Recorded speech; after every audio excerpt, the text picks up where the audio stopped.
America, my name is Osei-Frimpong. I come to you live every Thursday about this time, and I just want to get the argument out there real quickly about the problem with the secret ballot. With the secret ballot, the collective body doesn't actually make a decision. What happens is that people siloed off make private decisions, and then those private decisions are aggregated. There is no collective decision that's made because you're not accountable. Now, people say that, you know, my vote is my own. My vote is private. I shouldn't have to do it publicly. And that is not the truth, right? So your vote is you discharging a public responsibility, the office of citizenship.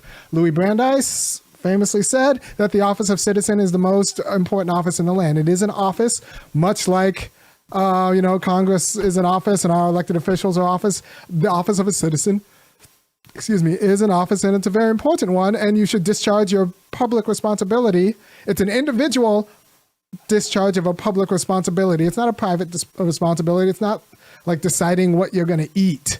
It's not about you. It's actually about us. And we're talking about like securing the conditions for the public administration of justice. So yes, you should be able to be held accountable for your vote, right? There are only a very few like democratic procedures that don't call for people to actually say aye or nay and like be the person who voted, right? We don't want our senators voting by secret ballot. That'd be ridiculous, right? How are we going to hold them accountable? How are we even going to know who they are?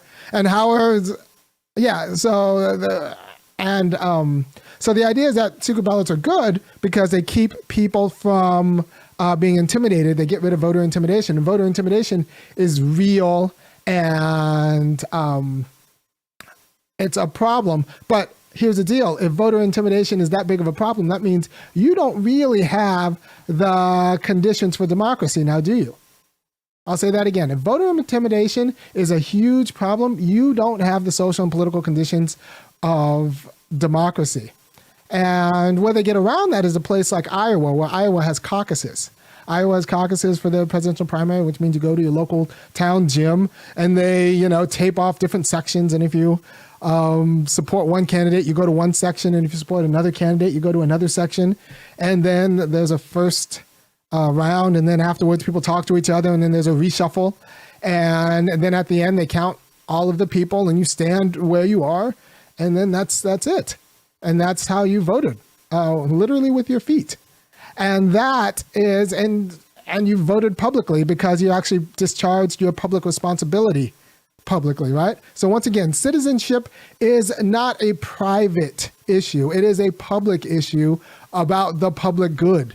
We all have to live with the person you vote for, right? So we're still talking about a public issue. It is the individual discharge of a public issue, right? So nobody can make you vote for someone that,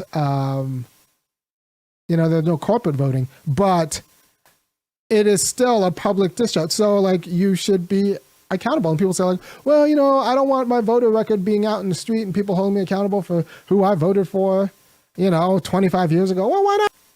Why not? Everyone's voting record should be completely public. And, that's just how it is. And if you're worried about targeting and retaliation, that just means you live in a sphere of society that's not adequate to the conditions of democracy, right? And we need to address that rather than cover it with a secret ballot. Now, one reason. So I'm a fan of the caucus mode. Now, one reason that black people think that caucuses are racist is because America's racist and caucuses would be racist insofar as black people don't want to vote in front of racist whites because the whites will retaliate, and that's a problem. But that means black people don't live under the conditions of a functional democracy. Right. So when you hear black people in southern states saying that caucuses are racist and they like the secret ballot primary system, it's because they don't have the secure conditions of a democracy. White people will vote in front of anybody. They don't care. Yeah, because they're in power. Right. So if you're actually economically and socially secure, you don't care who knows your vote. It's the vulnerable people who care, who know their vote. And we shouldn't, but we can't pretend that people can be vulnerable and be equal democratic citizens.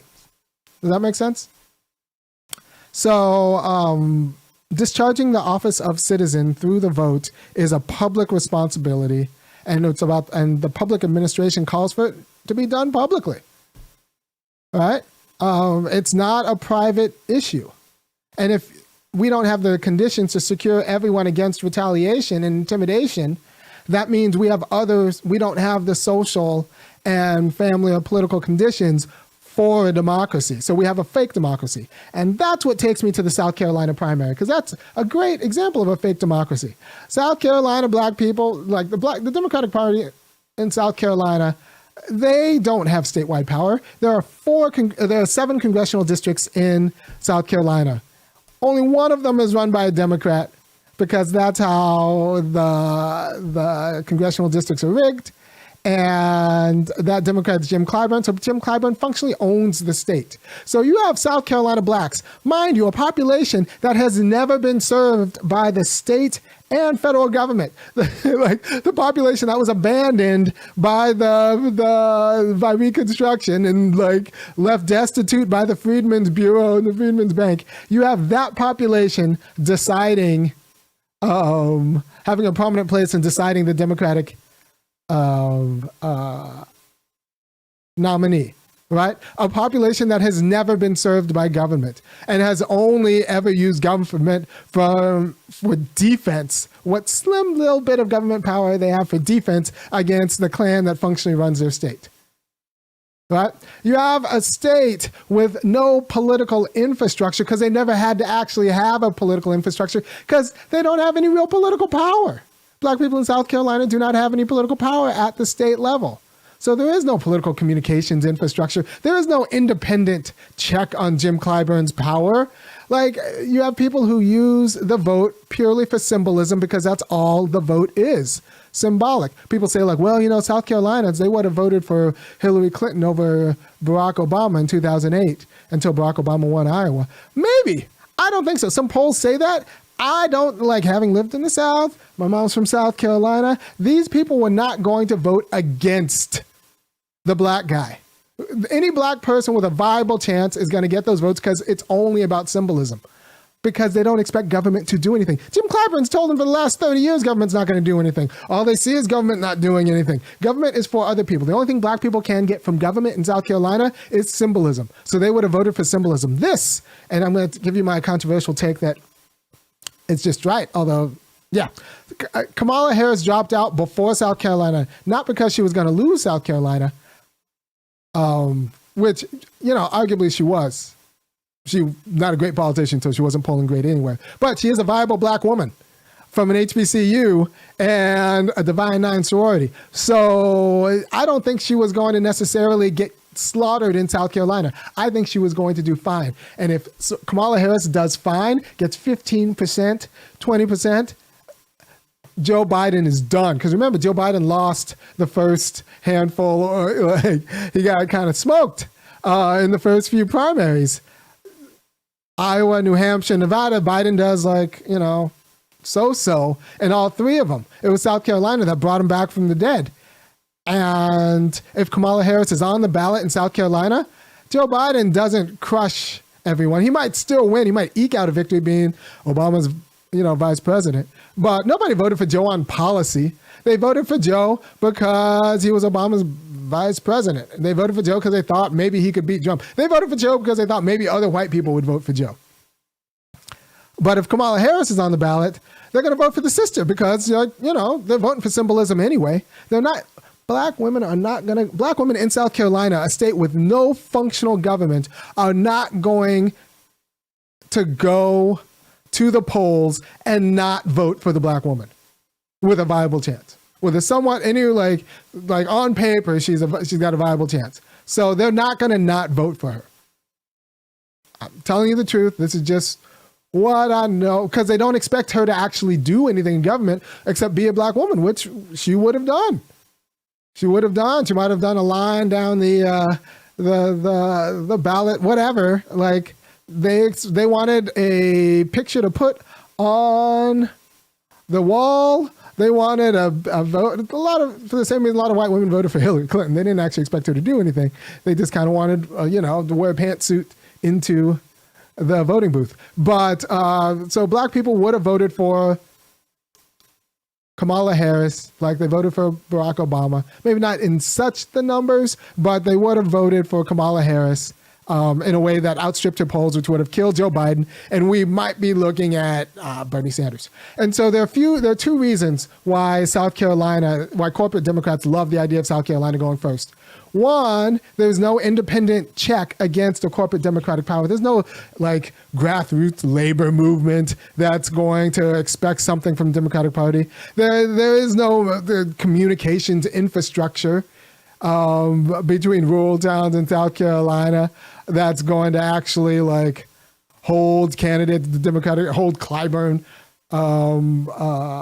accountable. There aren't other elected officials. So you have centralized power in the one district that Clyburn owns that pretty much dictates the Democratic Party, and a group of people without any independent infrastructure for self-determination or autonomy. These are black Democrats, and without the communications infrastructure or media infrastructure. So Clyburn decides, and the corporate media decides, and no experience in actual statewide governance. Clyburn decides, and corporate media decides who's going to pick, who's going to be the pick, and the corporate Dems love that. The corporate Dems love that. So what you have is, like I said, a people who have never actually gotten anything out of government except disappointment and lies, deciding the trajectory of the Democratic Party, and only will ever seek symbolism because that's the only thing that's guaranteed, and it's immediate. It's completely superficial because everything past the surface of government for these people has just been an abject failure. Then deciding the shape of the Democratic Party and the structure and the direction of the Democratic Party. So that's a disaster, right?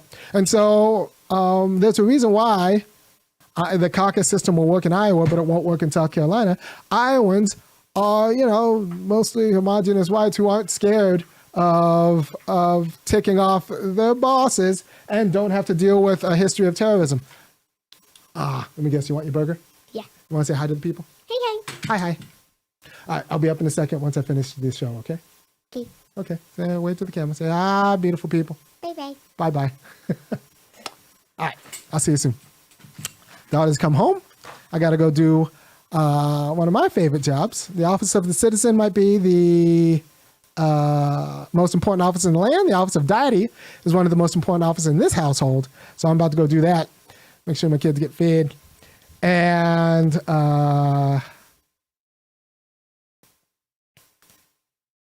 so South Carolina has two things that corporate Democrats like. That it has no independent infrastructure to actually thwart their will. No independent media. There's no use to putting money.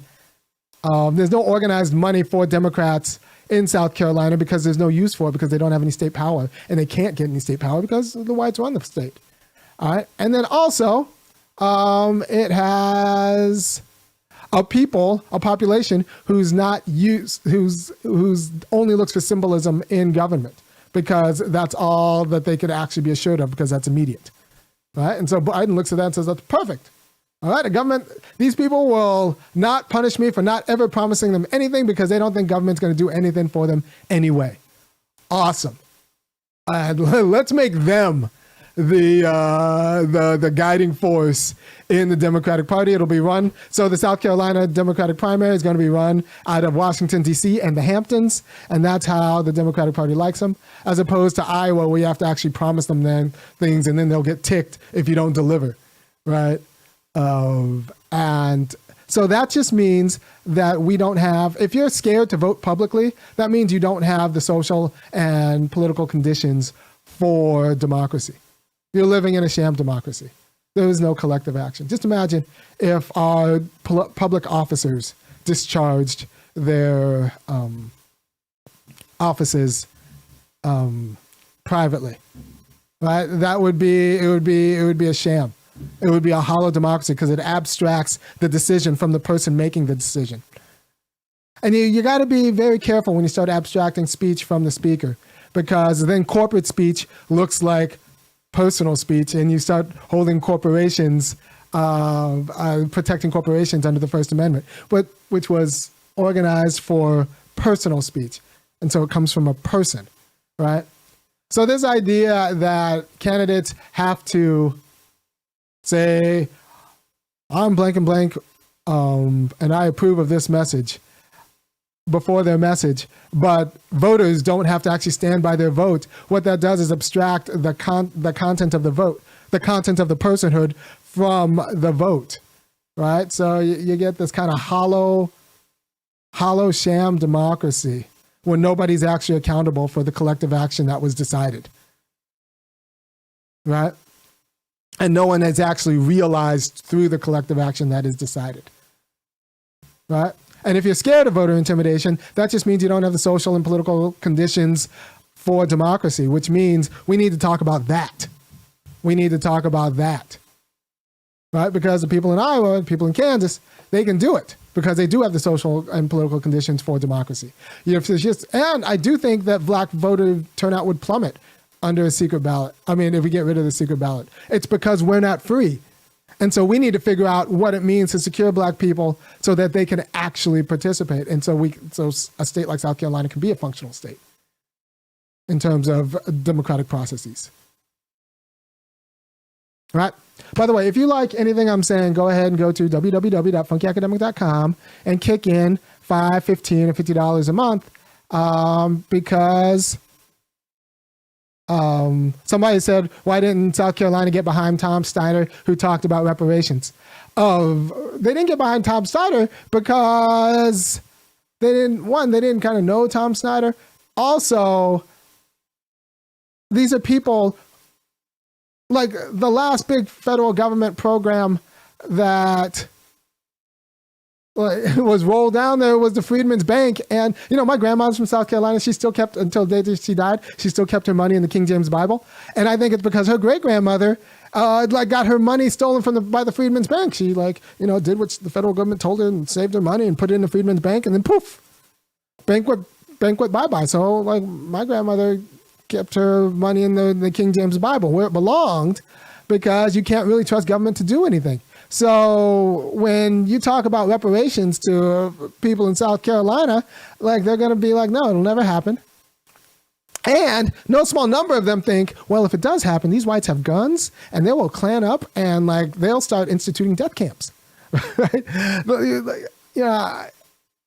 People, and I had a video about this last time about how people like to pretend that Nazis were uniquely evil and Hitler was a uniquely bad guy. But actually, Nazis learned how to codify miscegenation and, some blood citizenship laws by looking at the laws in the South. Right. And so they're kind of our cousins, just a different variety. They're American racism with a German accent is what the Nazis are. And, in terms of genocidal maniacs, Hitler's not any worse than Andrew Jackson. So, black people are worried about, well, if we actually do get reparations, what if the whites come back with guns or take over the state government and start instituting death camps? Because right now, white people are allowed to be nice to black people because black people don't own anything. They don't have to share power with them. Really at a meaningful level, white people don't have to share power. We don't own assets. How much commercial land do you think is owned by black people in South Carolina? Commercial land. Right? So we don't own anything, so they don't have to share power with us. So it's easy to be nice. It's easy to be nice. Now imagine if we were in the same position as the Jews were in Germany, where we had disproportionate influence in finance and a disproportionate influence in academics and culture. The whites would get resentful, and in South Carolina, there would be some fighting. And we would start, I think they would bring out the camps, right? Or there's a chance that they would bring out the camps, right? So black people are so cynical about South Carolina whites and are especially very worried about someone who's overly naive about the racism of South Carolina whites, that when someone goes there and talks about reparations, they'll be like, that's cute, you don't know these whites, right? So they actually don't think that government's going to secure them justice. Government is a defensive measure only, and even like the vote is mostly for the jury protection. It's not so much because you actually think you're going to govern. If you're black in South Carolina, you've given up like actually govern. You just kind of want to keep the government from eminent domaining your land, maybe. So that's why reparations talk doesn't work with, it's not that they don't support reparations, they just don't think that it's going to happen because they know the whites, right? So, and if you go in, they looked at people like Steiner and Mary and Bernie like we look at Marianne Williamson, right? Like nice, but like a little bit too like you don't know how evil these other people are, right? So that's why reparations talk. So it doesn't work. It's just a cynical electorate that's never actually seen federal government work. And it's not they're overly cynical. They're like appropriately cynical.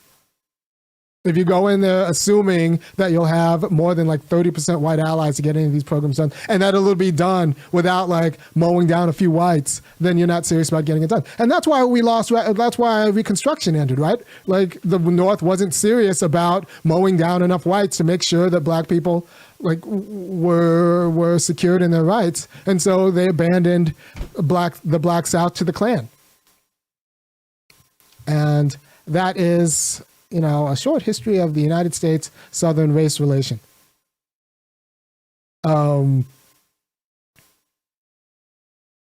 So you have a cynical population that doesn't actually think the federal government's going to do anything for them. Wouldn't vote publicly because they were scared of retaliation, because they don't actually have the conditions for being independent citizens. People who actually have the conditions for being independent citizens don't care who knows how they voted. They don't care.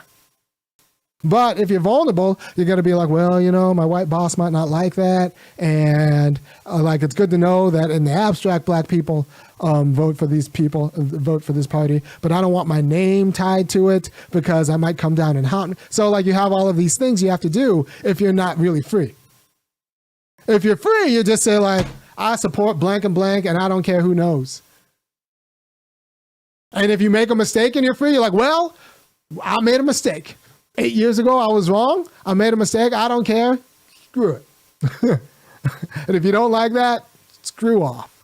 Right? That's the attitude free people take. And that's one of the reasons why Trump was one of the freer people in politics when he is in politics, right? Because he's got the independent security to say like, well, this is what I think. And if you don't like that, you're fake news, screw off.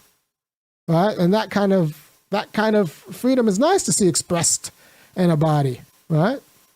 There's a little bit of Bernie had a little bit of that too. But even if the content of their politics isn't perfect, there was a quality of freedom that like they would actually not risk being, they didn't have to risk being unpopular for what they thought was right.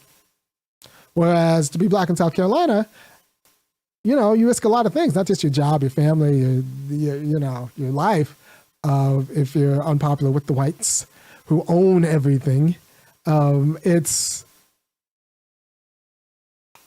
so you don't have the social and economic conditions for freedom, and so you can't be politically free. Whereas in a caucus state, and if you're fine with caucuses, that means you're actually politically free because you're not worried about who sees you vote.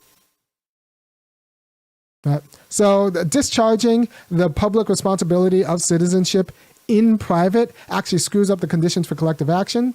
And because we don't actually act, it's just people acting serially, like in silos, like away from other people. It's not a feeling of we did this. It's some vague atomized individuals might have done it, maybe. It separates the voter from the vote.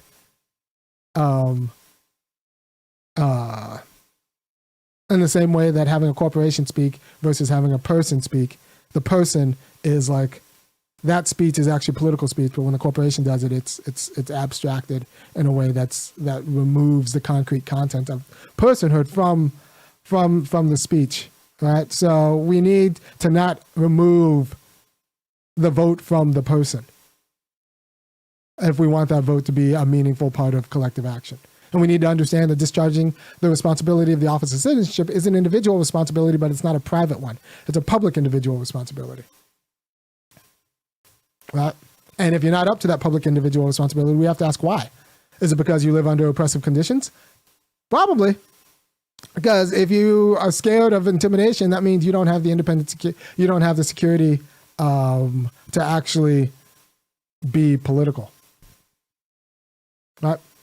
So, if you appreciate what I'm saying, go ahead and go to www.funkyacademic.com, kick in $5, $15, $50 a month. I'm going to go cook my daughter some food, hang out. She's got a Christmas concert, this holiday concert this evening, so that's going to be kind of exciting. So I'm going to go do that, and I will talk to you next week. Peace.